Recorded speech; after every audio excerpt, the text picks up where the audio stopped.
사순절 다섯째 주일 마음과 뜻을 다해 하나님께 감사의 찬송을 올려드리겠습니다.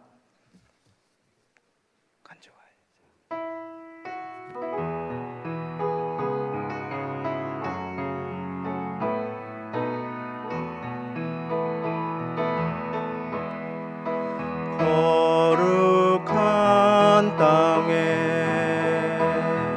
우리 여기에 서 있네.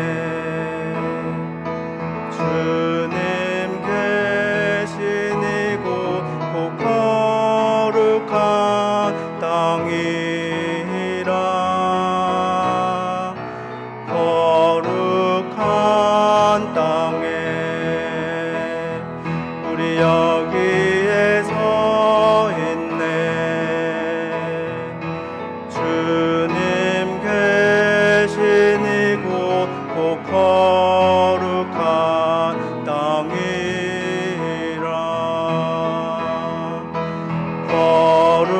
거룩한 손을 우리에게 주셨네. 우리 손으로 주의 일 이루시네.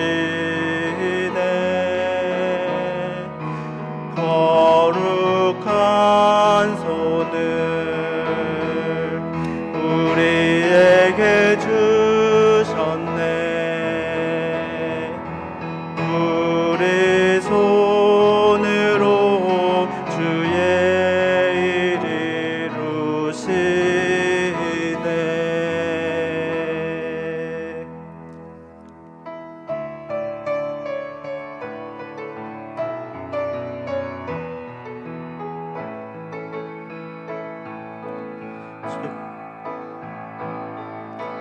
주 여호와는 광대하시도다. 그 거룩한 하나님 성에서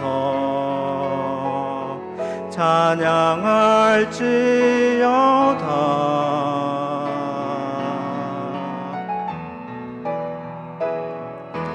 주 승리 우리에게 주셨도다. 모든 원수 물리치셨네. 엎드려 절하세.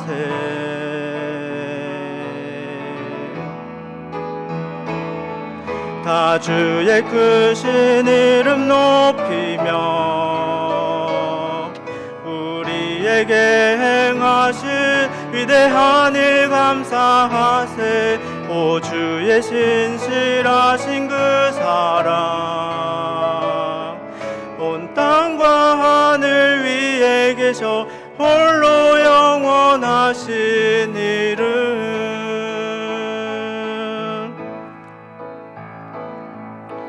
주 여호와는 광대하시도다. 그 거룩한 하나님 성에서 찬양할지어다.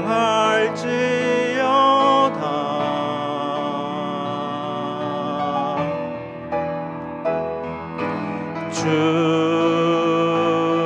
승리 우리에게 주셨도다. 모든 원수 물리치셨네. 엎드려 절하세.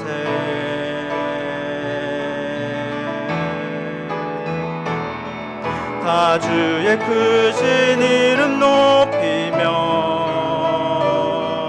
우리에게 행하신 위대한 일 감사하세. 오 주의 신실하신 그 사랑 온 땅과 하늘 위에 계셔 홀로 영원하신 이름.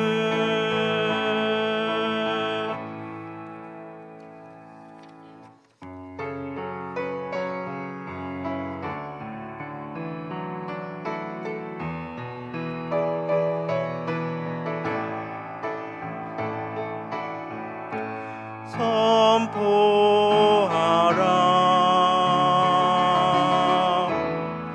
부활하신 영광의 주 아름다운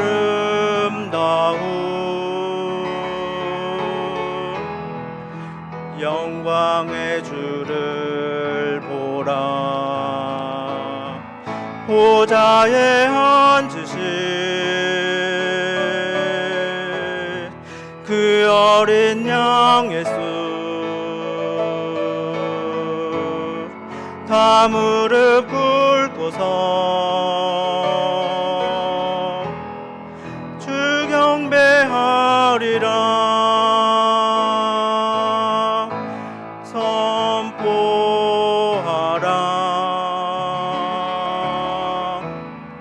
부활하신 영광의 주 하나님과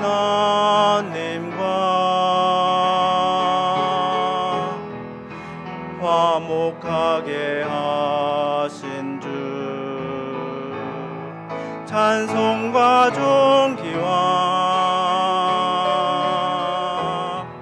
영광과 능력을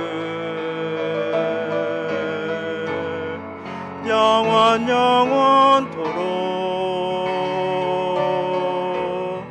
받아주옵소서.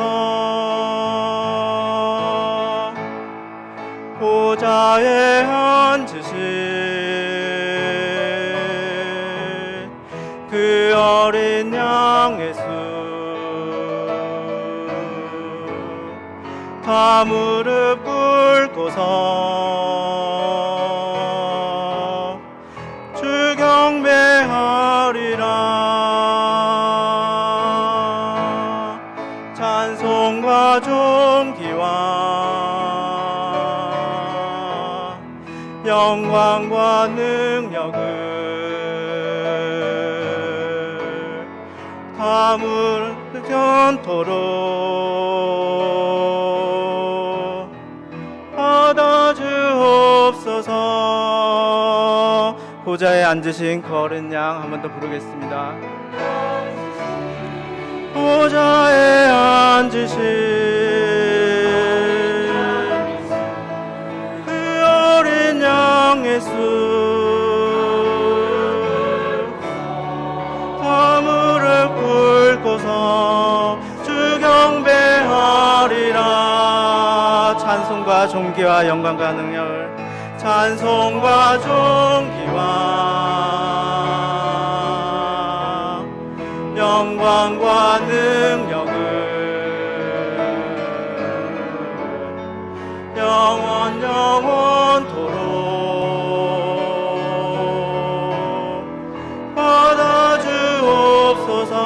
받아주옵소서. 찬송과 존귀와 영광과 능력 찬송과 존귀와 영광과 능력을 영원토록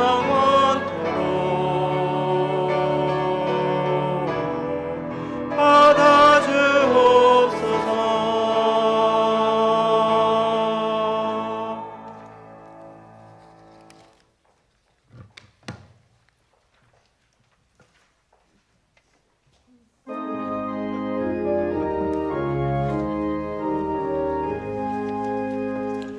만복의 근원 하나님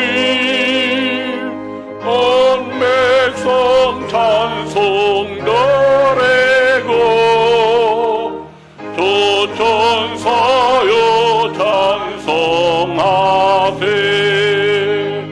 찬송 성부 성자 성령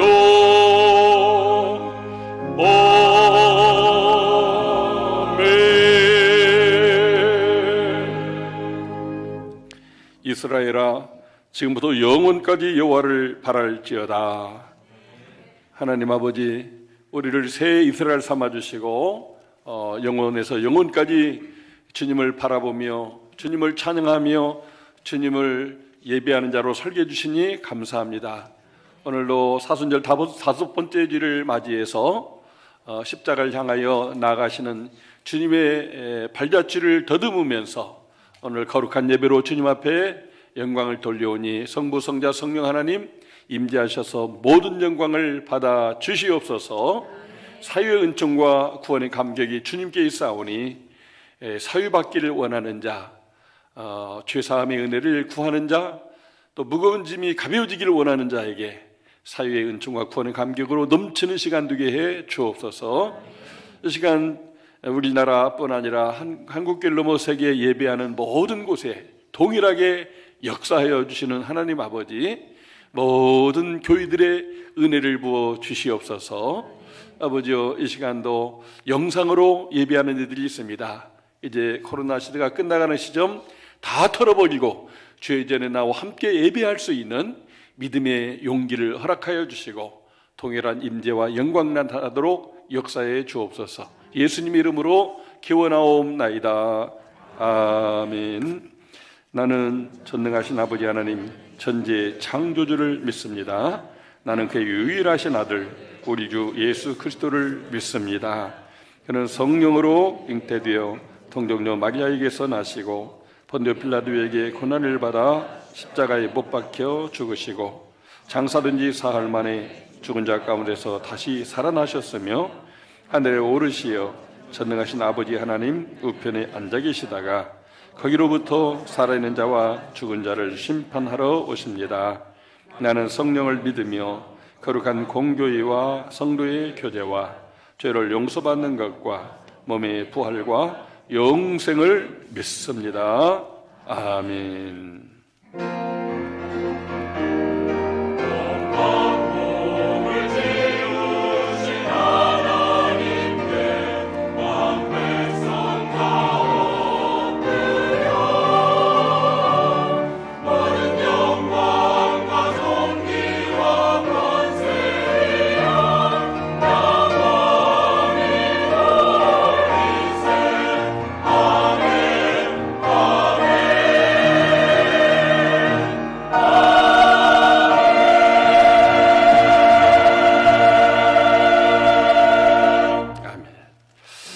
자리에 앉으시고 교독문 8번 시편 14편을 교독하겠습니다.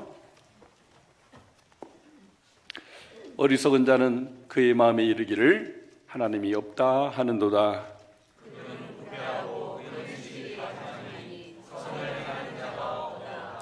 여호와께서 하늘에서 인생을 굽어 살피사 지각이 있어 하나님을 찾는 자가 있는가 보려 하신즉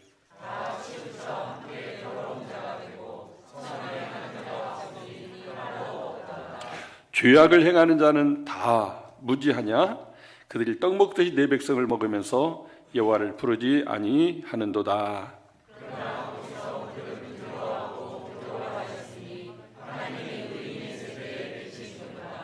너희가 가난한 자의 계획을 부끄럽게 하나 오직 여호와는 그의 피난처가 되시도다. 같이요.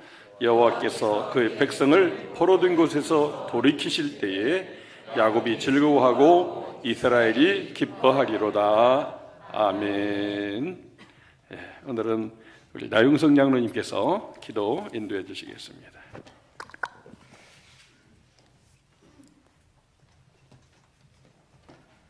사랑과 은혜가 풍성하신 하나님 아버지, 만물이 소생하는 계절 거룩한 주일을 맞아 섬기는 교회에 나와 예배와 찬양을 드릴 수 있도록 은혜 베풀어 주심에 감사를 드립니다. 사순절 기간을 맞아 십자가의 모난 고난 속에서 죽으시고 부활하신 예수님의 삶을 되돌아보고 예수님의 사랑을 깊이 묵상하며 경건한 시간을 보내게 해주시니 또한 감사를 드립니다. 사랑하는 마음, 궁일한 마음으로 이웃을 사랑하고 섬기는 저희들이 되게 하옵소서. 주님, 이 나라를 위해 기도합니다. 지난날 수많은 고난과 역경 속에서도 이 나라를 사랑하사 경제적인 부흥을 이루게 하시고 국민들이 풍요로운 삶을 살게 해주셨습니다. 하지만 세계적인 불안과 강대국 간의 이권 경쟁, 우크라이나 전쟁, 지진, 북한의 끊임없는 핵 미사일 도발 등으로 안보가 위협을 받으며 경제적으로도 많은 어려움을 겪고 있습니다. 이런 위중한 시기에 국민이 하나 되지 못하고 이념 갈등과 분열 속에서 방황하는 안타까운 일들이 벌어지고 있습니다. 주님, 이 나라를 불쌍히 여기시고 긍휼을 베푸시어 대통령과 위정자들에게 나라와 국민을 위해 정직하고 바른 정치를 할 수 있도록 해주시고 정치, 경제, 사회 안보 등 어려움에 처한 현실을 온 국민이 힘을 모아 슬기롭게 극복할 수 있도록 지혜를 주옵소서. 섬기는 교회를 위해 기도합니다. 이곳에 전민제의 교회를 세워주시고 30여 년 동안 꾸준히 부흥성장할 수 있도록 해주심에 감사를 드립니다. 지난번 우임 목사 청병으로 많은 어려움을 겪었지만 성도님들의 성숙한 신앙으로 갈등을 잘 해결하고 성도들 간에 화합할 수 있도록 해주심에 감사를 드립니다. 이제 우리 교회의 부흥과 성장을 위해 하나님의 뜻에 합당한 후임 목사님이 오셔서 안디옥 교회처럼 예배와 전도하는 건강하고 행복하며 선교하는 교회를 이어갈 수 있도록 역사하여 주옵소서. 사랑하는 정웅주 목사님, 늘 성령 충만케 하시어 영육간의 간검으로 힘들고 지치지 않도록 붙들어 주시고 말씀 전하실 때 능력을 더하시어 듣는 저희들 은혜 충만 받게 하옵소서. 이제 담임 목사님께서 올해 연말에 은퇴를 앞두고 있습니다. 오직 하나님 한 분만 바라보며 교회와 성도들을 위해 눈물로 기도하시고 모든 것을 바쳐 사역해 오셨습니다. 은퇴 이후의 삶에 경제적으로 어렵지 않게 안정적인 생활을 누릴 수 있도록 여건을 만들어 주셔서 묵묵히 목사님의 사역을 내주해 주신 사모님과 함께 행복하게 지낼 수 있도록 축복하여 주옵소서. 교회의 각 부서를 섬기는 교역자와 교사들의 헌신을 기억하여 주시고 젊은 청소년들이 차세대의 주역이 될 수 있도록 축복하여 주옵소서. 열악한 환경 속에서 복음을 전파하는 선교사님들을 안전하게 지켜주시고 특히 근본 탄자니아로 파송된 허창수 선교사님이 현지에 잘 적응하고 언어의 능력도 주셔서 최혜삭 선교님과 협력하여 선교의 사명을 잘 감당할 수 있도록 인도하여 주옵소서. 주님, 성도님들이 하나님 안에서 서로 사랑하고 섬기며 교제를 통하여 아름다운 공동체를 이루어 나가게 하옵소서. 지금 이 시간에도 각종 질병으로 개인 사정으로 예배에 참여하지 못하고 어려움을 겪는 성도들이 있사오니 찾아가셔서 치료하여 주시고 위로하여 주옵소서. 주님께 영광 올려드리는 시온 찬양대의 아름다운 찬양을 받아주시고 지휘자, 반주자 모든 대원들과 그 가정들을 축복하여 주옵소서. 사랑이 많으신 거룩하신 예수님 이름으로 기도드립니다. 아멘.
거기 너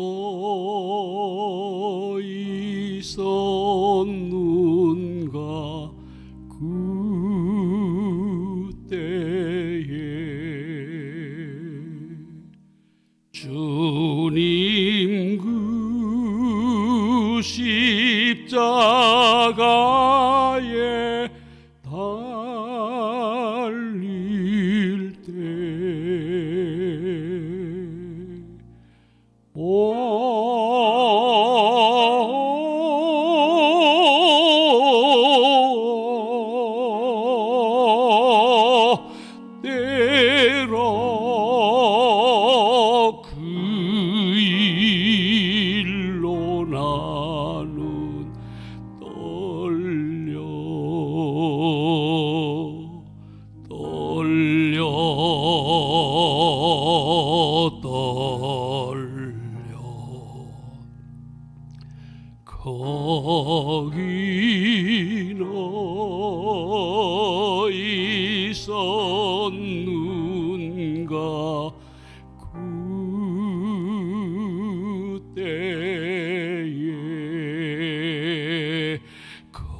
거기 너희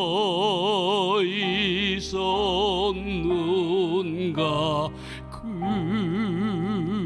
그때에 해가 그 밝은 빛을 이룰 때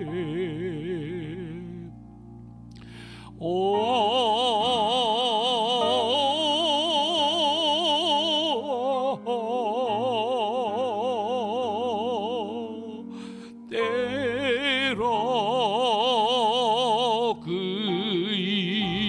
일로 나는 떨려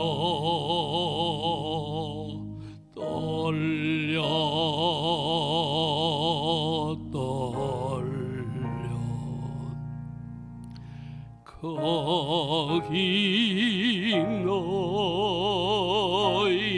섰는가 그때에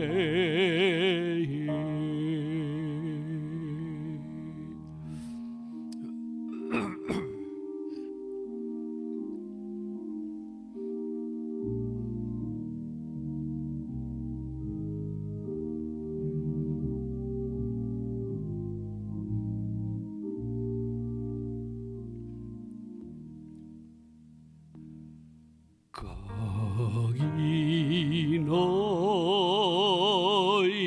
섰는가 그때에 주님 그 무덤 속에 뉘일 때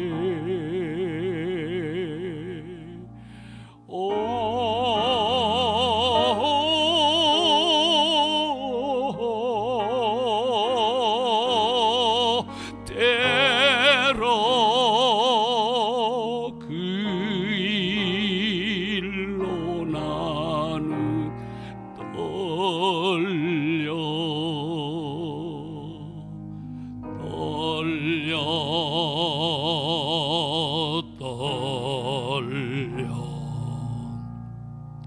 거기 너희 섰는가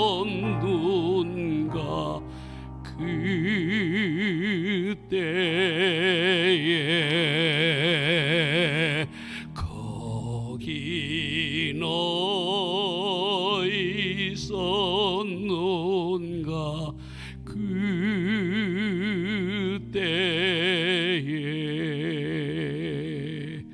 주님 그 무덤에서 나올 때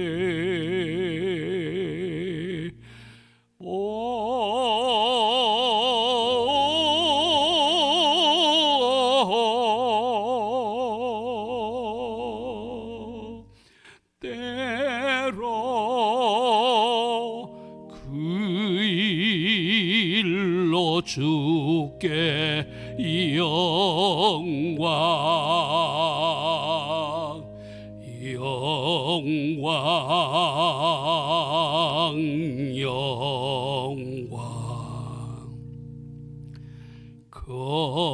거기 너희 섰는가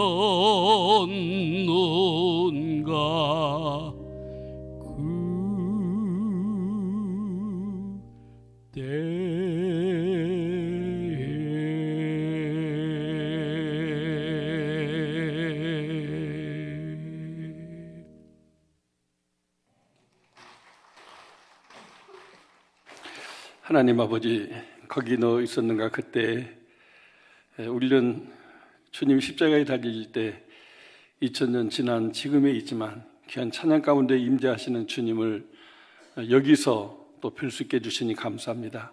날 위하여 십자가에 못 박혀 죽으시고 대속하시며 또 날 위하여 부활하셔서 영생과 복락을 누리게 하시는 주님, 그 주님의 은혜를 감사하면서 이상래 목사님 평생을 헌신하셨고 또 남은 생에도 주의 영광을 위하여 찬양하고 있사오니 영육을 강건케 하시고 더욱 큰 영광 받아 주옵소서.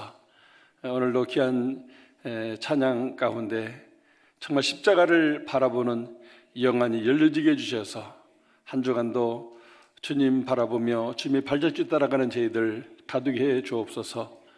받은 은혜에 감사하며 주신 축복 이렇게 구별해서 주님의 보좌 앞에 거룩한 예물로 드리오니 향기로운 예물로 받아 주시옵소서.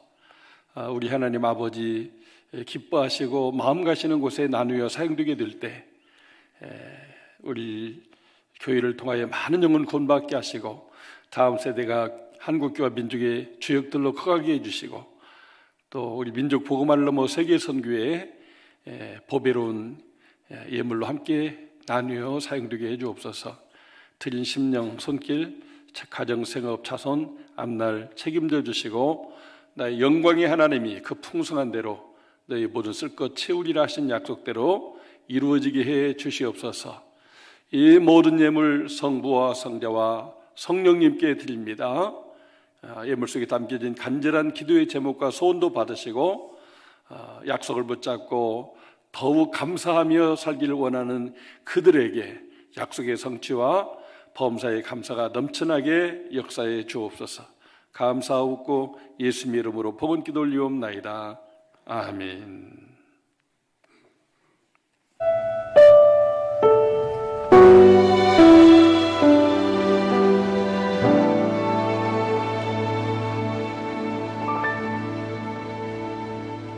샬롬, 성도 여러분 안녕하십니까? 사순절 기간 신약 성경 통독에 성도님들의 많은 동참 바랍니다. 이번 주부터 성경 공부가 시작됩니다. 조원희 목사님께서 목요일 오전 10시 어머니 중보기도 학교를, 송종훈 전도사님께서 목요일 오전 10시 성경 파노라마와 오후 9시 남성 묵상을 만나홀에서 진행하오니 참여하여 은혜와 진리 나누시길 바랍니다. 목양 신방 안내입니다. 직장이나 가정에 신방이 필요하신 성도님들께서는 사무실로 연락 바랍니다. 입교 및 세례 문답 공부가 4월 1일 토요일 오후 4시 세미나실에서 있습니다. 남선교회 주관 풋살 경기가 오늘 오후 5시 한남 대덕밸리 캠퍼스에서 있습니다. 이상으로 3월 26일 우리 교회 소식을 전해드렸습니다. 감사합니다. 감사합니다. 오늘 우리 교회가 후원하는 최헌영 군 선교사님 오셨는데 한번 인사하시겠습니다. 어디 계신가요? 네, 제 이름으로 축복하며 감사를 드립니다. 하나님 감사합니다. 이 민족 복음화와 군인들을 하늘군들을 세우는 일을 위하여 기도하며 헌신하는 최헌영 선교사님을 보내주시니 감사합니다.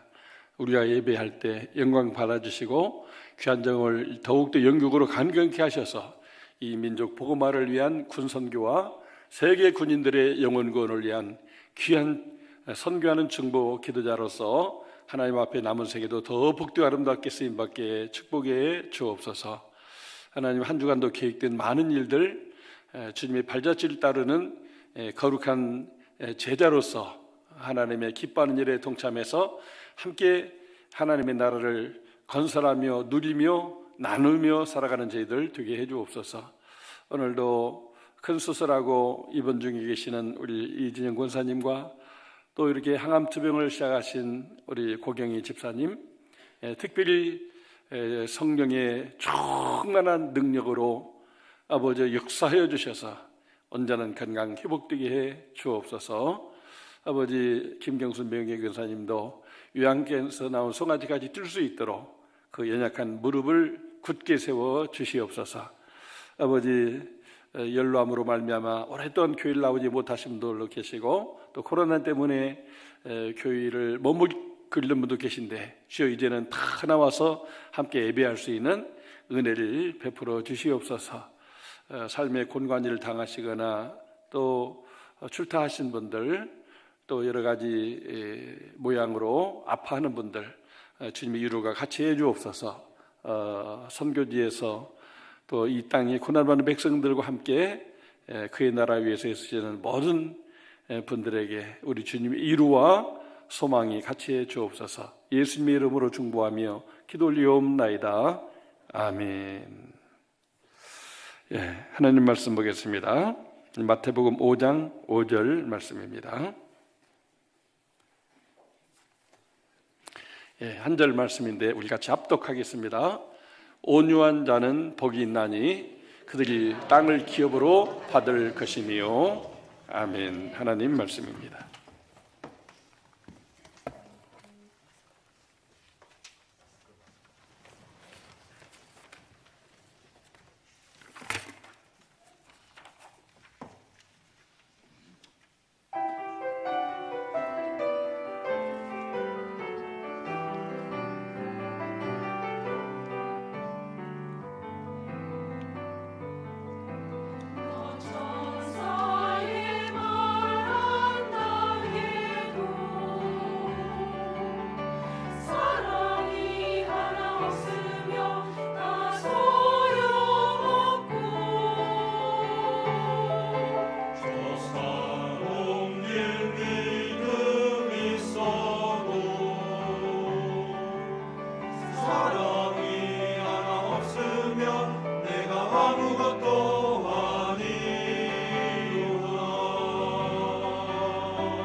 그 중에 제일은 사랑입니다. 우리 전화자우로 한번 인사하시겠습니다. 샬롬. 우리 찬양대원들, 성도 여러분, 주민의 평강이 함께 하시기를 바랍니다. 저는 이 샬롬, 이 인사가 얼마나 다 중요한지를 어제 오후에 깨달았습니다. 지난 1월부터 시작된 신년 축복 목양 신방을 잘 마치게 되었고, 또 사무엘 강의와 제기도 이렇게 끝나서 마음이 이렇게 홀가분할 줄 알았는데 홀가분하기보다는 이렇게 마음이 무겁고 이렇게 불안감이 엄습해 왔습니다. 지난 30년 목회에 대한 그 회한과 또 슬픔이 이렇게 생겨졌습니다. 제가 제 마음을 진정할 수가 없는데 아내까지 또 이렇게 동창들 음악회에 가서 없기 때문에 누구 대화할 상대도 없고 그래서 외로워서 울었습니다. 생각난 것이 작은 아들이었습니다.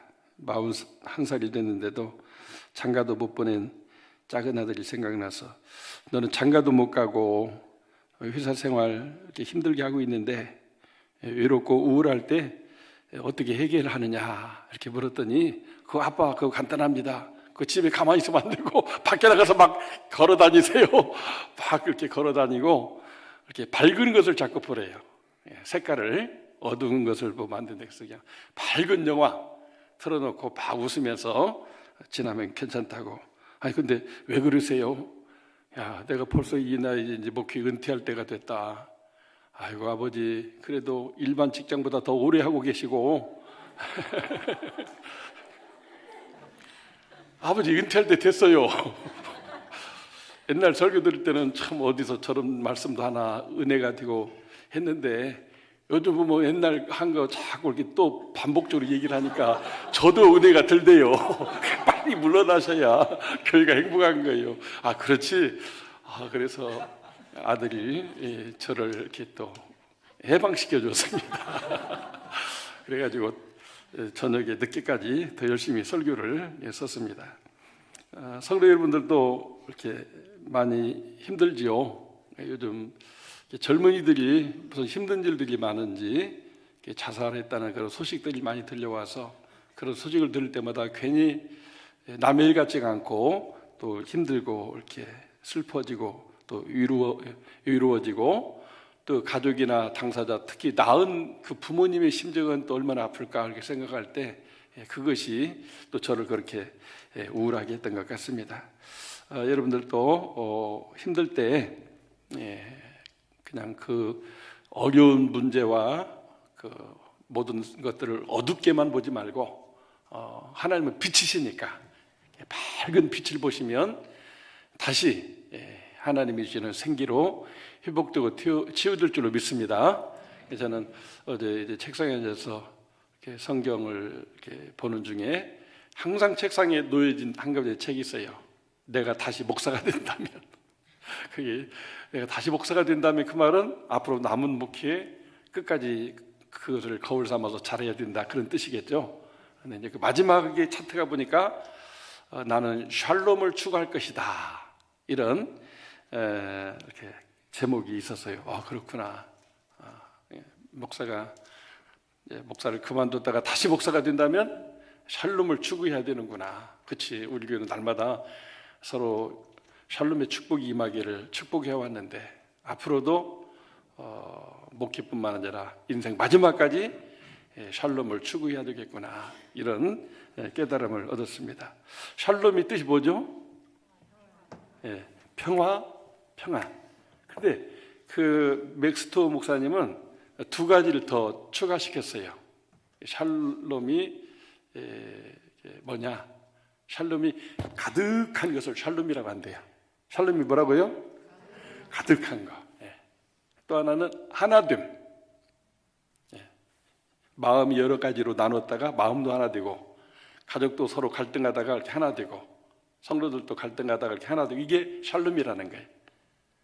그래서 우리는 세상에 이제 전쟁의 소식, 지진의 소식, 또 경제적인 위기 막 들려온 소식마다 우리를 불안하고 두려움을 갖게 하거든요.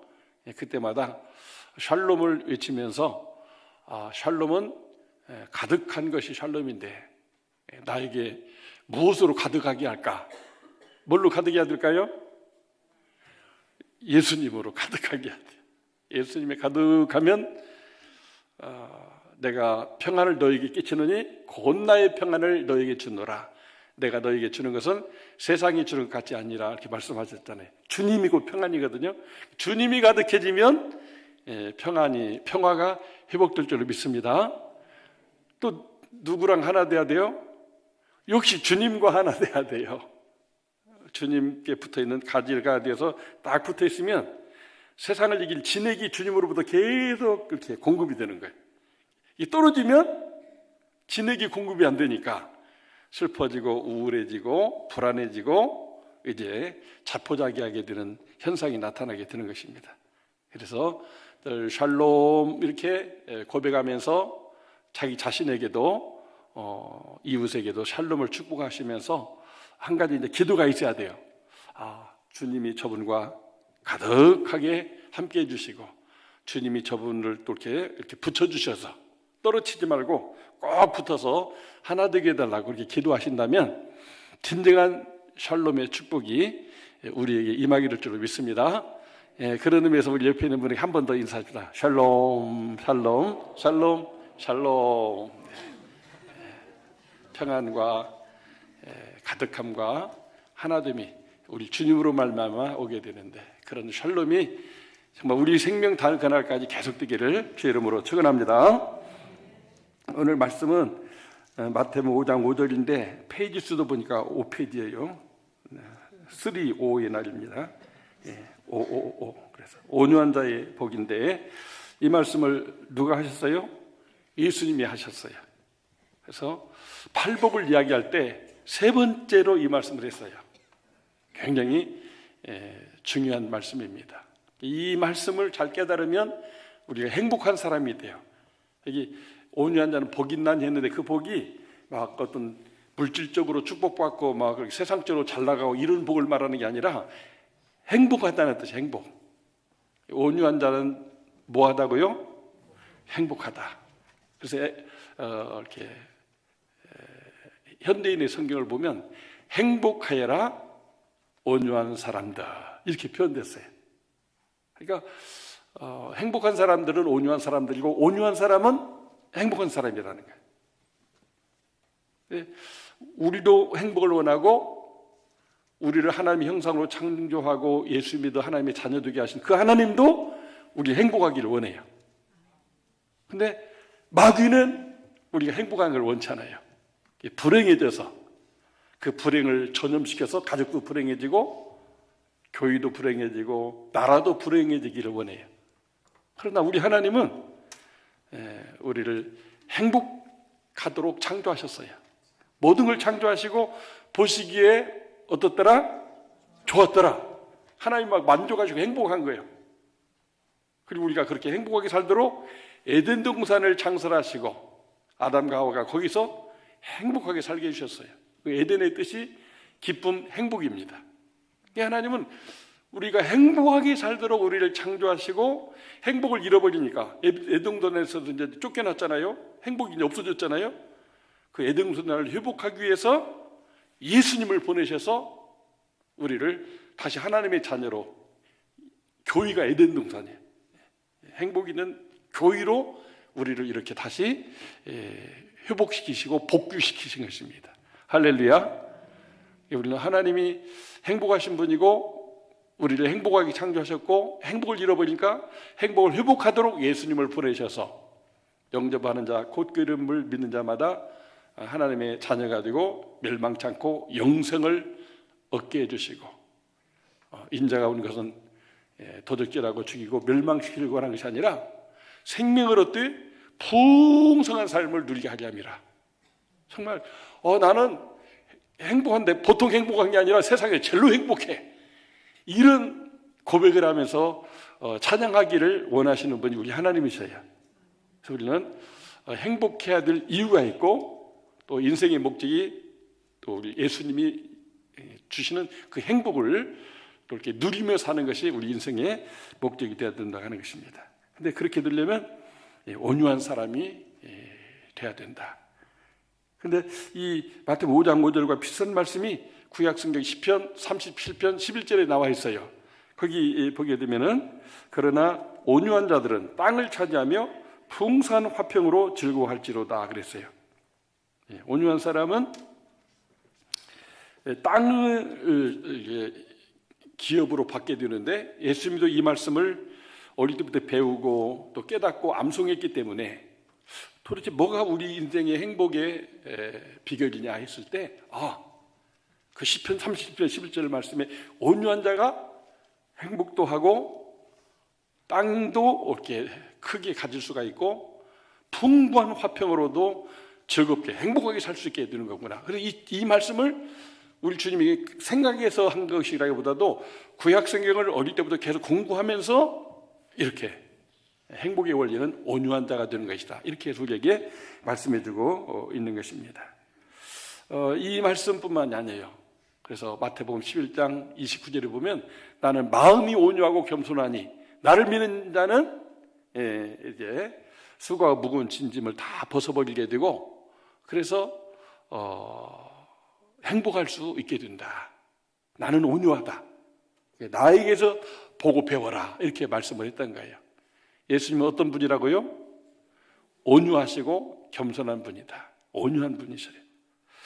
예수님께서는 무엇 때문에 온유한 자가 복이 있다고 했으면서 나는 마음이 온유하니까 나의 멍에를 메고 내게 배우라고 했을까 하는 것입니다. 그것은 두말할 것도 없이 온유하지 않으면 행복할 수가 없기 때문에 그런 거예요. 온유해야만 행복해질 수 있기 때문에 온유하신 주님께 오라고, 주님께 배우라고 했고 또 온유한 자가 이렇게 행복하다고 말씀해 주셨습니다. 행복은 산 너머 남촌에 있거나 부잣집 안방에 있는 것이 아니라 온유한 사람에게 있는 줄로 믿습니다. 우리 온유한 자 되지 않으면 아무리 억만금을 가졌어도 아무리 고대 광실과 같은 궁전에 산다 해도 행복할 수가 없어요. 온유한 사람이 되고 온유한 삶을 살 때 진정한 행복을 우리가 맛보게 되는 것입니다. 이제 여기 온유한 자라는 그 의미가 무엇일까 보면 헬라어로는 프라에이스라고 되어 있는데 역경 속에서 선하신 하나님이 지켜주실 것이라는 믿음으로 유순하고 선대하며 사는 것을 프라에이스라고 합니다. 온유하다고 그래요. 그러니까 하나님 지켜줄 것이니까, 선하시고 인자하시고 능력 많으신 분이 지켜줄 거니까 그냥 이렇게 편하게 물 흐르듯이 인생을 살면서 기왕이면 선대하자. 목마른 사람이 물을 얻도록 물을 공급하는 사람이 되고 배고픈 사람이 배부를 수 있도록 또 먹을 것도 나눠주면서 이렇게 사는 게 헬라어로 이렇게 온유하다고 하는 뜻이에요. 근데 히브리어로는 시편 37편에 나오는 그 온유는 히브리어로 와나임이라고 되어 있어요. 와나임이라고. 하나님을 전적으로 의지하고 하나님이 하실 일을 기대하며 사는 것을 온유라고 했어요. 하나님을 전적으로 믿으니까 하나님이 잘되게 할 것이다 하는 그 믿음으로 살아가게 하신다는 거죠. 하나님 잘되게 할 것이니까 그냥 이렇게 넉넉하게 하나님이 잘되게 해줄 것을 기대하면서 이렇게 살아가는 것이 와나임, 히브리어로 이렇게 온유라고 하는 것입니다.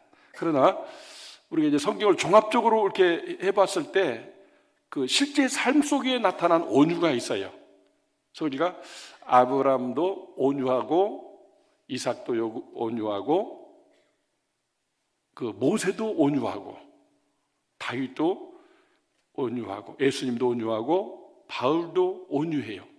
근데 거기에 나타난 온유는 어떤 그 언어적인 설명이 아니라 삶을 통해서 나타난 그 온유의 공통점이 발견돼요. 하나님의 뜻과 내 뜻이 있는데 내 뜻을 절제하고 하나님의 뜻에 순종하는 게 온유예요. 아브라함도 갈대아우를 떠나서 하란에 정착해서 너무 살기 좋은데 본토 친척 아비 집을 떠나 내가 지시하는 걸 가라고 하니까 어디로요? 그냥 가. 그러니까 그냥 가지 않았어요.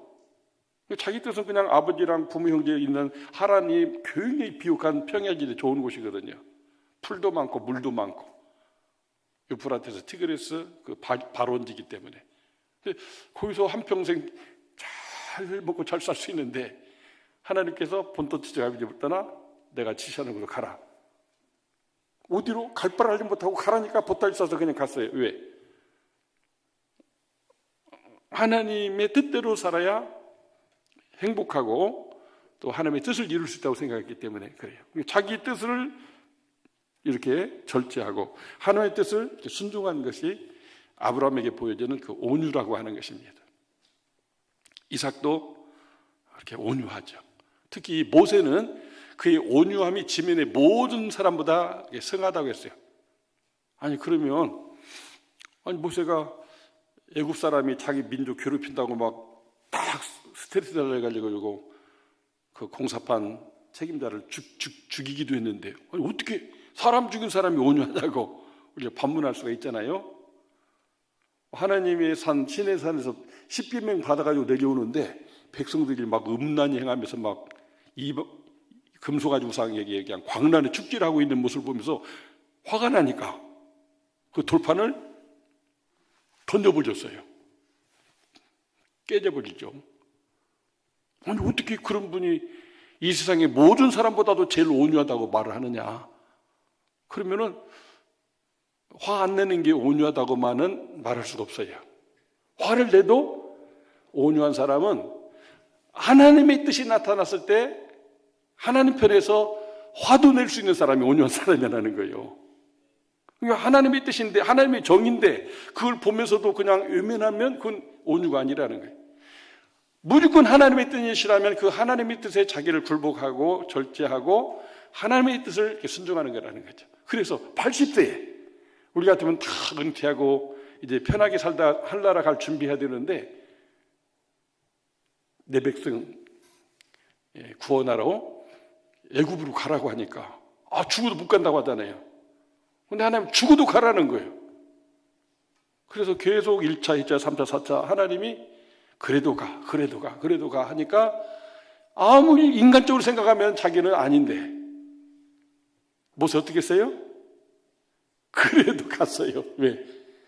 하나님이 가기를 원하시니까. 나는 안 간다고 그냥 1차, 2차, 3차 계속 거부했는데 그래도 하나님은 그래도 가라고 막 하니까 자기 뜻을 내려놓고 자기를 절제하고 하나님의 뜻을 순종. 이게 온유라는 거예요.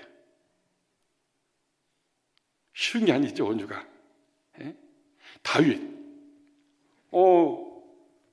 자기를 죽이려는 사울 왕이 지금 자기가 숨어있는 동굴 속에 와서 그냥 용변 보고 코를 골고 자고 있는 거예요. 부하들은 빨리 죽이라고.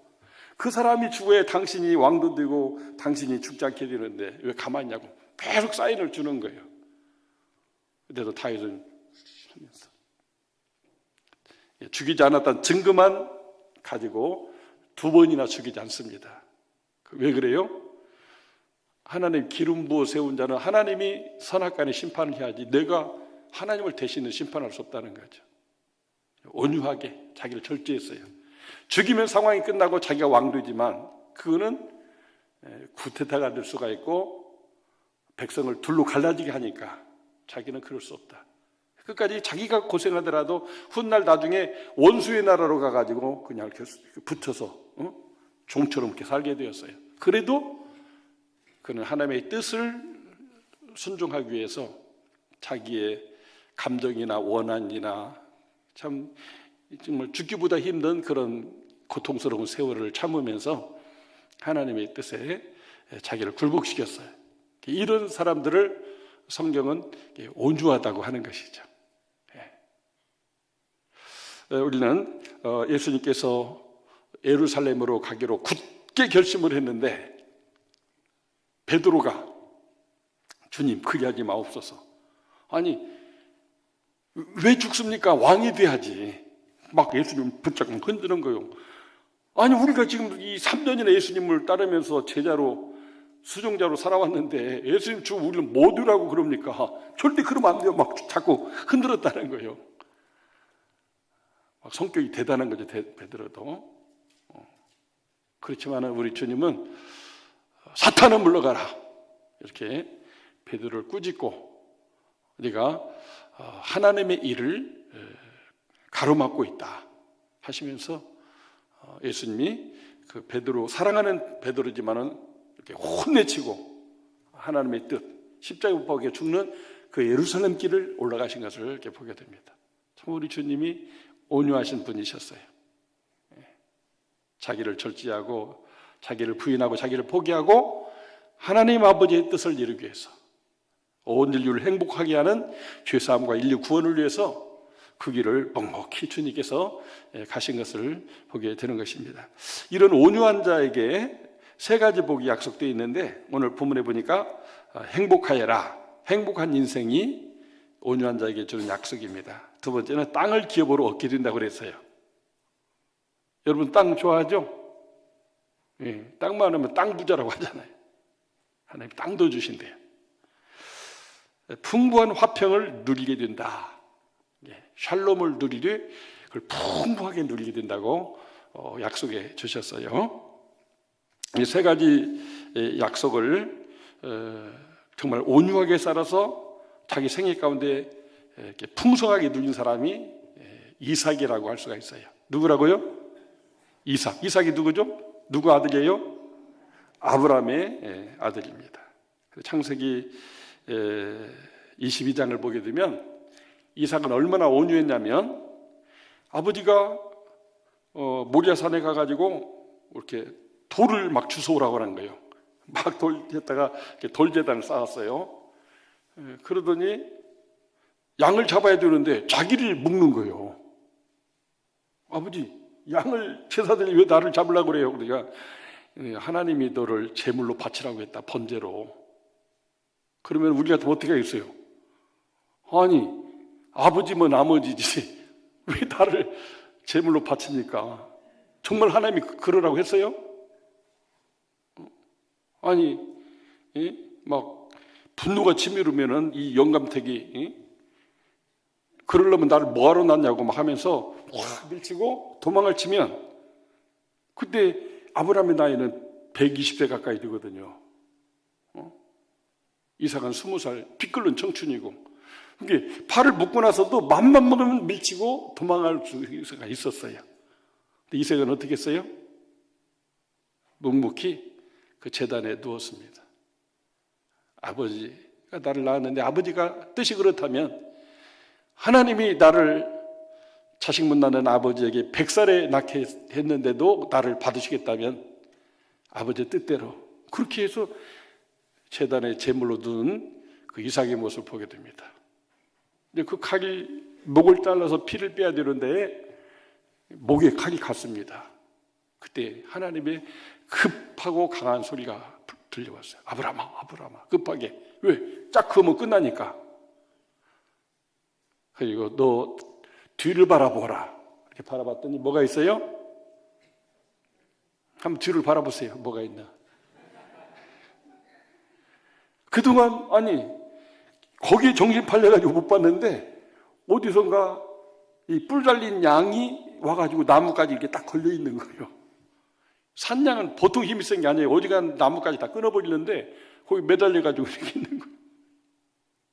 하나님이 준비해 놓은 거예요. 그리고 정말 자기를 절제하며 순종하는 그 마지막 순간까지를 확인한 다음에 그 제물을 드릴 수 있도록 그 짓에 눈을 뜨서 보게 한 것이죠. 하나님이 순양을 준비해서 그 양으로 제사를 드리겠습니다. 정말 여러분 같으면 그 이삭처럼 할 수 있겠어요? 내가 힘이 있는데 도망갈 수가 있는데 120세 노인이 어떻게 20대 청년을 따라옵니까? 못 쫓아오지. 살 길이 있는데 앞날이 구말리 같은데 자기 인생을 청춘을 그렇게 제물로서 산제물 드리려고 했던 그 이삭의 마음이 온유하다는 거예요. 아버지의 뜻이라면 하나님의 뜻이라면 내 인생 아깝지만 나 죽어도 좋습니다. 이게 온유의 모습이라고 하는 것이죠. 이런 온유한 마음을 가지고 사니까 아브라함은 막 개척적인 능력이 있고 야곱은 착한 속여먹는 재주가 있고 요셉은 또 성실했고 근데 이 이삭은 뭐 없어요. 가진 게 세상 말로 보면 그냥 그 믿음의 조상 가운데 바보 같은 사람이 이삭이에요. 바보 같아. 그래가지고 이제 엄청난 기근과 흉년이 와가지고 모든 그 가나안 땅에 살던 사람들이 애굽으로 이렇게 피난 가는 이민 가는 상황이 됐어요. 그래서 이삭도 보따리 싸가지고 이제 하인들 데리고 가축 데리고 이렇게 가고 있는데 블레셋의 땅을 지나가는데 애굽에 가지 말라고 말씀하는 거예요. 창세기 26장이 나와서 2절에 애굽으로 내려가지 말아라. 거기 애굽에 니네 아버지 갔다가 그 어머니 사라를 왕에게 뺏기지 않느냐. 너도 네 아내 리브가를 뺏길 수가 있다. 그러니까 하나님이 막았어요. 근데 다들 가요. 안 가면은 자기가 이 그랄 땅에서, 원수의 땅에서 어렵고 위험한 일 당할 수 있거든요. 그러나 하나님이 말씀하시니까 그냥 딱 포기해요. 그리고 하나님의 뜻대로 그렇게 그랄 땅에 거하게 되었습니다. 그리고 이제 양떼, 소떼를 지어야 되는데 비가 안 오니까 이제 지하수를 개발해서 양을 먹이고 또 풀을 키우고 물을 줘서 이렇게 해야 되는데 이렇게 우물이 파면은 물이 잘 나오는 거죠. 그래서 첫 번째 에색이라는 우물을 봤는데 그 지방 사람들이 와서 누구 허락 받고 내 땅에다가 우물 봤느냐 막 해서 쫓겨났습니다. 두 번째 땅으로 가가지고 했더니 신라에서도 역시 이렇게 다툼이 일어나는 거예요. 그래서 결국은 느봇이라고 하는 곳에 가서 우물을 팠어요. 거기서는 땅이 크니까 막 우물도 크게 팠는데 막 물이 콜콜 쏟아지는 거죠. 그래서 그곳에서 이렇게 양을 치며 농사해가지고 100배의 소출을, 농사도 잘 되고 양도 잘 치는 그런 축복을 받으며 나중에는 이 그랄 왕 아비멜렉이 와가지고 제발 우리랑 좀 화친 조약을 맺자. 이삭이 뭘 보고 저 바보 같은 사람하고 뭐 때문에 평화 조약을 맺자고 해요? 이 사람은 보통 사람이 아니라는 거죠. 하나님이 함께하니까 아니 다 쓸모없다고 버려둔 땅인데 가서 우물을 파면 물이 펑펑 쏟아져가지고 그리고 달라고 하면 주고 또 가고 이러니까 이건 보통 사람이 아니다. 하나님이 함께하는 사람이다. 저 사람이 마음만 먹으면 나와 우리 민족이 다 망할 수 있으니까 서로 사유롭게 살자고 화친조약을 맺는 모습을 봐요. 바보 같은데 온유한 자니까 하나님이 이렇게 책임을 져주니까 이렇게 다른 나라 왕하고 대등한 화친조약을 맺는 이삭의 모습을 보게 됩니다. 성부리가 하나님 앞에 온유한 자가 돼서 내 뜻 내려놓고 절제하면서 아무든지 나를 따르려고 하든 자기를 부인하고 자기 십자가를 지고 나를 쫓으라 했는데 주님 말씀 붙잡고 이렇게 하기 싫은데 해도 그래도 하나님 우선 먼저 그의 나라와 의를 구하는 이 부분을 추구하고 살아가게 되면 하나님께서 그 사람과 함께 해주시고 행복한 인생, 풍부한 화평을 누리며 살게 하시되 땅을 주게 된다는 거죠. 그래서 나중에는 그 블레셋 사람들에게 신라 우물, 에색 우물, 또 이렇게 느우드 우물을 다 줘요. 그리고는 이렇게 남쪽으로 내려갔는데 거기에 부엘세바라고 하는 아버지가 살았던 그 옛날 어릴 때 자기가 나고 자랐던 땅이 있는 거예요. 거기다가 우물을 팠더니 또 우물이 막 펑펑 물이 쏟아지니까 그곳에서 하나님께 제단을 쌓고 살았던 거죠. 그래서 마침내 하나님께서 거기서 복을 명하시고 복을 주셔서 에서와 야곱을 낳고 이스라엘 민족의 조상이 되는 축복을 누렸던 것을 보게 됩니다. 우리는 하나님께서 온유한 자의 삶을 살 때 행복도 주시고 땅도 주시고 목사님 나는 땅 없는데요. 온유한 사람 돼보세요. 땅 주세요. 이 땅의 땅도 중요한데 하늘나라 땅은 너무너무 커요. 난 최근에 이 우주가 얼마나 광대무변한지를 이렇게 느꼈는데 지구보다도 태양이 한 100만 배 크다고 하죠. 어마어마하죠. 그 태양의 햇빛으로 그 열로 우리가 지금 살고 있다고 해도 과언이 아니에요. 그렇죠? 근데 그 태양보다도 1000억 배가 큰 별이 있대요. 믿거나 말거나. 제임스 앱이라고 하는 우주 망원경이 발견됐는데 이걸로 별이 없는 깜깜한 하늘 쪽으로 가서 이렇게 봤더니 그쪽에 계속 했더니 빛이 나타나는데 그래도 계속 했더니 그런 별이 있더라는 거죠. 그러니까 우리는 아직 태양보다도 1000억 배가 큰 그런 별들이 얼마나 더 많이 있는지 우리가 알 수가 없어요. 지금 이 우주가 얼마나 큰지. 근데 이게 세상 사람은 저절로 생겼다고 하는데 하나님이 이 천지만물을 창조하셨다고 하는 거예요. 그러니까 하나님은 얼마나 크냐 그 말이죠. 그토록 전지전능하신 하나님이 내 하나님이고 내 아버지시고 내 창조자인데 그분이 원하는 온유한 자가 되면 우리에게 이 세상의 땅뿐 아니라 정말 장차 하나님 나라에 믿는 자들을 위하여 예비된 집과 그 땅은 비교할 수가 없다는 것이죠. 그래서 우리가 그의 나라와 그 의를 구하면 이 모든 것을 다 더해줄 줄로 믿습니다. 그의 나라가 의가 너무나 어려워요. 좀 부담스러워요. 근데 쉽게 말하면 온유한 자가 되면 이게 다 있어지게 되는 거예요. 우리 모두 온유한 자가 되기를 주의 이름으로 축원합니다. 지난 금요일 저녁에 저 아르헨티나에서 선교하신 이명만 선교사님 오셨길래 지도를 보면서 물어봤어요. 우리 대한민국보다 땅이 막 엄청 넓은데 얼마나 크냐 했더니 우리나라보다도 57배가 크대요. 아르헨티나가. 우리나라보다 더 잘 살겠네 했더니 우리나라하고 하늘과 땅이래요. 한때는 잘 살았는데 정치가 잘못되고 부패가 되면서 또 이렇게 막 그렇게 재벌들이 계속 독점하다 보니까 일반 서민은 정말 너무나 살기가 힘들대요.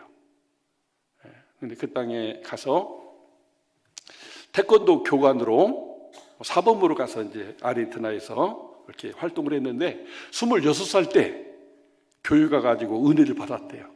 정말 사도행전 2장에 나오는 그것을 그대로 체험을 했대요. 하늘에서 막 불이 내려와가지고 자기 죄를 태우는 것이 막 뜨거워서 막 징그럽고, 그리고 막 바람 같은 성령이 막 우주가 움직이는 그런 소리를 자기 들었는데 하늘문이 열리더래요, 정말로. 그래서 그 자기가 천국, 사도 바울 말하는 삼층천을 26살 때 체험을 했대요. 그리고 내가 이제 태권도나 가르쳐서 살면 안 되겠다. 주님을 위해서, 하나님 나라를 위해서 복음을 전도하면서 목회자로 살아야 되겠다. 이렇게 하고 이제 조국에 돌아와서 이제 그렇게 하겠다고 했더니 부모님이 막 큰 그 집안에, 임시 집안이죠. 어떤 그 대장손인가 봐요. 야, 네가 지금 소장손인데 그냥 내 말만 들으면 그냥 이런 부동산은 빼고 현찰로 30억을 주겠다. 그거 선교사하지 말고 목사하지 말고 그냥 조상 제사하면서 몰래 그냥 교회 가고 싶으면 교회 가고 이렇게 해라. 30억 줄게. 그 40년 전 30억은 지금 300억 가치가 있는 거예요. 근데도 자기 마음 가운데 그게 뭐 30억 그렇게 해볼까? 이런 생각도 안 들더래요. 30억이 아니라 3천억을 준다 해도 나에게 임한 성령님 그 잃어버린 영혼 구원에 대한 그 행복, 장착하게 된 그 천국을 생각하니까 30억은 먼지처럼 느껴지더래요. 영원한 나라의 그 영원 나라를 자기가 보았기 때문에. 사람의 말로는 어떤 시인도 표현할 수 없는 그 광채나는 그 세계에 그 천국을 자기는 보았기 때문에 그렇게 할 수가 없대요. 아버지 정중히 사양했대요. 아버지, 나는 아버지가 낳아주셨지만 우리 조상 혈통을 다 태어났지만 하나님이 진짜 내 아버지인데 그분이 나를 저 아르헨티나 그 잃어버린 영혼들을 구원하라고 복음을 전도하라고 하니까 나는 그 길을 가겠습니다. 그렇게 해서 정말 인간적인 그 생각을 이렇게 내려놓고 절제하고 하나님을 따르는 길을 이렇게 가시게 됐대요. 그래 지금 한 35년째 선교사역을 하고 계시는데 아무것도 가진 것이 없는데 35년 동안 4남매 낳아가지고 6가족이 너무 지금 행복하게 살고 있대요. 행복하여라 온유한 사람, 그렇죠? 너무나 행복하대요. 가난한 나라인데도 때를 따라 돕는 은혜로 이렇게 먹고 살고 있대요. 그러면 한 달에 그 나라에서 얼마나 뭐 돈이 있어야 그냥 이게 중산층으로 살 수 있냐고 그랬더니 한 3,000달러, 우리나라로 말하면은 한 350에서 한 400만 원 정도인데 하나님 매일 공급해 주셔서 아이들 공부시키고 그렇게 행복하게 살고 있대요. 뿐만 아니라 1000개의 교회를 개척하는 꿈을 가졌는데 62개의 교회를 개척했대요. 그래서 영상으로 다 보여줬어요. 지금 금요일 영상 들어가 보면 지금 한 100명 넘게 봤던데 다 보여요. 그분이 개척한 교회들이. 그리고 막 성경에 나오는 그 양과 염소들이 막 보여요. 우리 교회 와서 호소했었죠. 어려운 사람들에게 예수님의 이름으로 선교비로 양이나 염소를 사주면 그냥 풀은 그냥 저 풀은 초원이니까 나가면 풀이니까 그거 하나를, 염소 새끼 하나를 살 돈이 없는 그 가난한 사람이 많대요. 그걸 사주었더니 어떤 사람은 새끼를 벌써 한 30마리째 낳았대요. 30마리를 낳으면 첫 번째 거는 하나님 거, 하나님께 바치고 이웃에게 그냥 공짜로 준대. 공짜로 받았으니까 한 마리는 무조건 첫 새끼는 이웃에게 주고, 그리고 거기서 얻어지는 이익금을 가지고 살고 또 하나님께 헌금도 하고, 그래 교육들이 자립되고 이렇게 있대요. 그래서 그 사진을 다 보여주셨어요. 막 어떤 데는 예배당을 친다고 이 벽돌을 막 수백 개, 수천 장을 이렇게 찍어서 교회 짓는 준비하고 있는 사진도 보여주셨고, 또 이렇게 빵 만드는 동글동글한 이런 빵을 만드는데, 그래서 그동안 우리가 헌금한 돈으로 그 빵 공장을 만들었는데 밀가루 한 포대를 넣어가지고 반죽해서 빵이 나오는데 지금은 2포대 넣고 빵 만드는 기계가 나왔대요. 그래서 지금 그걸 지금 가서 또 하나 사서 또 이제 공장을 더 확장시켜야 된다고는 얘기를 하더라고요. 그래서 하여튼 이렇게 하나님이 아무것도 가진 거 없는데 예수 하나, 우리 교회 살림교회 하나 세우기도 힘들잖아요, 그렇죠? 이런 교회를 62개를 세워서 그게 다 땅이잖아요. 하나님 나라고. 그래서 이 땅에는 가진 것 없을지라도 자녀들의 앞날, 자신의 앞날 하나님이 책임져 줄 것이고, 어때요? 저는 이제 올해 은퇴해야 되는데 제가 은퇴하면 어떻게 잘 협력이 될지 모르겠네요. 하나님이 알아서 하시죠. 저는 은퇴 없습니다. 다 그러더라고. 아니, 선교사는 은퇴 없어요? 옛날에 65세까지였는데 그거 없애버렸대요. 선교사님들 그 선교사 모임이 있는데, 아니 죽는 날까지 선교하다 가는 것이 인생이지 뭐 나이 따라서 하고 말고 하냐. 보세는 80세 시작했는데 그래가지고 자기는 죽을 때까지 선교사 할 수 있대요. 부러워하시는 분이 없네. 하여튼 그래서 자기는 너무나 행복하고 또 이렇게 참 보람 있고, 그 죽어가는 영혼들, 가난한 사람들이 예수님 때문에 복받고 행복해진 걸 보면서 너무 행복하대요. 그래서 한번 그 선교지를 쭉 이렇게 1년에 몇 차례 도는데 한 번 가면 한 5, 6천 킬로를 돌아야 된대요. 한 번 시동 걸고 이제 그 교회를 순방하면서 쭉 부흥하고 돌보기 위해서 한 번 하면은 5, 6천 킬로, 우리나라가 반도 3천리라고 하는데 이걸 다 도는 거죠, 한마디로. 그렇게 하면서 뭐 이렇게 목이 물리면 댕기열이라고 하는 말라리아 같은 그 병이 생겨서 고통받는데 자기는 몰라면 물어라, 하나님 지켜주는데 내가 죽냐? 더 많이 물어라, 막 이렇게 하면서 하는데도 아무리 그 댕기열 모기한테 물려도 다른 사람들은 병 걸려 죽기도 하는 자기는 멀쩡한데 완전히 내성이 됐나 봐, 하나님이. 그래서 그렇게 얘기하시면서 정말 우리 교회가 기도해 주셔서 감사하다고, 임종호 집사님이 떠나셔서 그 이제 고정적인 후원은 안 되지만 끊임없이 자기를 기도하면서 10만 원, 20만 원 이런 헌금하는 분이 계셔서 그게 오니까 그 돈은 다 이렇게 빵공장, 벽돌, 양 한 마리 사서 주고 하는 이런 일을 지금 계속하고 있대요. 그게 뭐예요? 우리 기도 복 받으려면 온유한 교회들라면 계속 좀 하라 그 말이에요. 아이고 나 이제 은퇴하면 어떻게 해요? 내가 그랬더니 뭐 하나님이 하시니까 나는 괜찮습니다. 하나님이 하시죠. 우리 점지교회 하나님의 교회니까 우리가 계속 그런 일을 할 줄로 믿습니다. 기도하겠습니다. 하나님 아버지, 온유한 자의 복을 나눴습니다.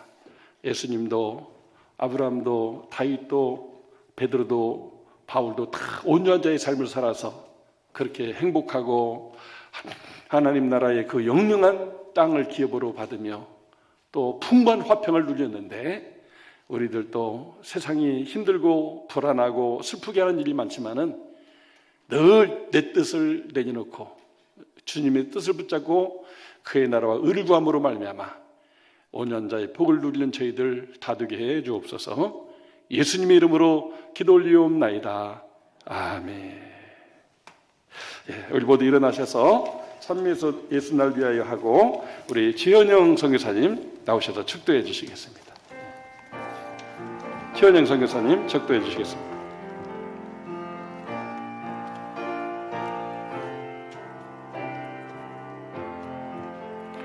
예수 날 위하여 이 땅에 오셔서 자신의 물 버려 십자가를 지셨네. 나의 탓에 예수 세상 가운데 가장 높으세며 거룩한 예로운 예수.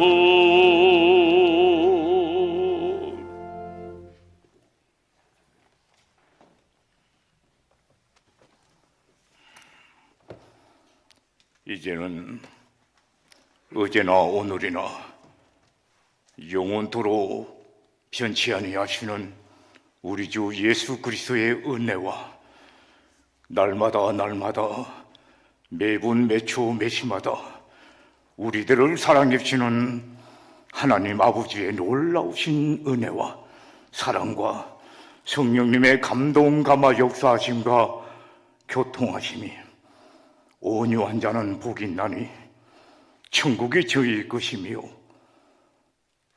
땅을 기업으로 받을 것입니다. 온유한 자로, 아버지 앞에서 온유한 자로 살아서 영원토록 행복하며 많은 사람들에게 행복과 복을 나눠주면서 살아가기 원하는 모든 사랑하는 성도들 머리에와 이 교회와 이 모임 중에 지금부터 영원까지 함께 하시기를 간절히 축원하옵나이다. 아멘.